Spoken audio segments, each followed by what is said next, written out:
In this Senate hearing, lawmakers focused on some of the most pressing issues facing the Justice Department, from antitrust enforcement to civil rights protections.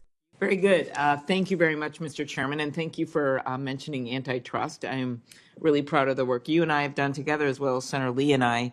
And I know we discussed with you, Ms. Bondi, the work on allowing state AGs, a bill that Senator Lee led, and I was the Democratic lead on letting state AGs keep the antitrust cases involving tech in their states. And Senator Grassley and I successfully passed our bill to finally update the merger fees, which have allowed larger mergers have to pay in more, smaller mergers less, and that has led, along with other reasons, to beef up the antitrust division of antitrust during the last few years. And I want to make sure that you are committed to continuing a strong antitrust division with adequate personnel.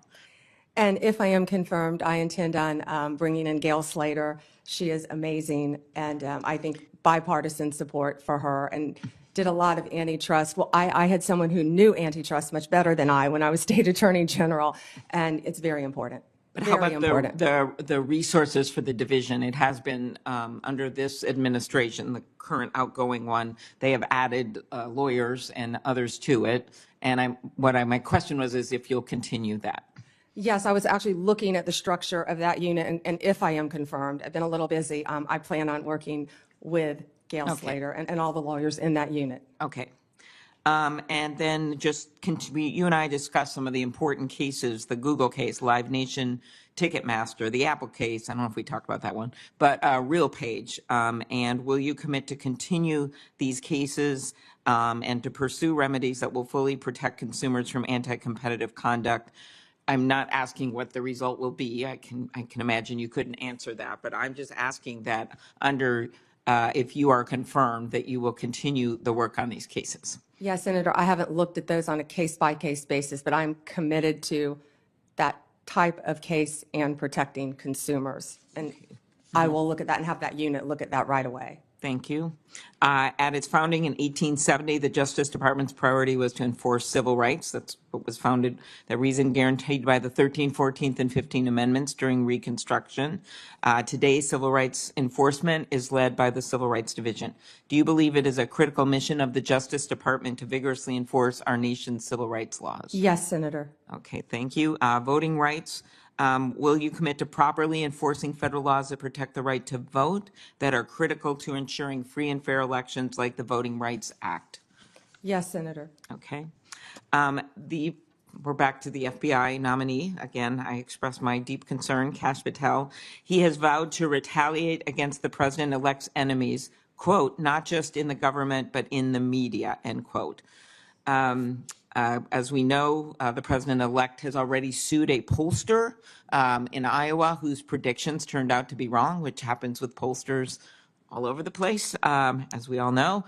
But a free press is essential to our democracy. Reporters must be able to do their job without fear of being investigated or prosecuted. Will you commit that the Justice Department, under your leadership, if confirmed, will respect the importance of a free press? Absolutely. And if the president or depends on who the FBI director is, I have some strong views on that, tries to push to go after the media, how would you respond to that? I have not, clearly he's made some statements, but I haven't talked to Mr. Patel about those statements. But going after the media just because they're the media is wrong, of course. All right, thank you. Senator Klobuchar emphasized her bipartisan work on antitrust reform, pointing to successful legislation that updates merger fees and strengthens the department's ability to tackle major corporate cases. She pressed the nominee to commit to continuing these efforts, especially in high-profile cases against companies like Google, Apple, and Live Nation. The nominee responded by pledging support for a strong antitrust division and promising to review ongoing cases to ensure consumers are protected. If you appreciate in-depth breakdowns of important hearings like this, make sure to subscribe for more. The conversation also touched on the Justice Department's historical mission.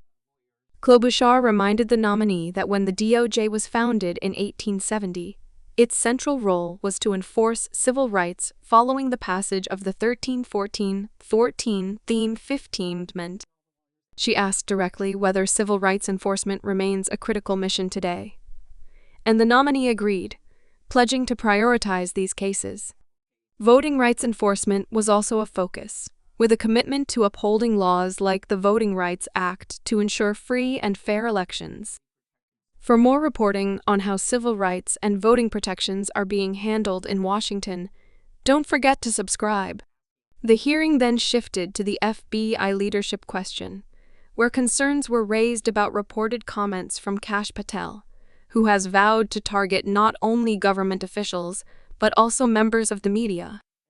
Senator Klobuchar highlighted that a free press is vital to democracy, and asked whether the Justice Department would protect journalists from retaliation or politically motivated investigations. The nominee was clear, stating that going after the media simply for being the media is wrong and committing to defend press freedom. If you want consistent updates on the balance of government power, the justice system, and the protection of democratic institutions, make sure you hit subscribe.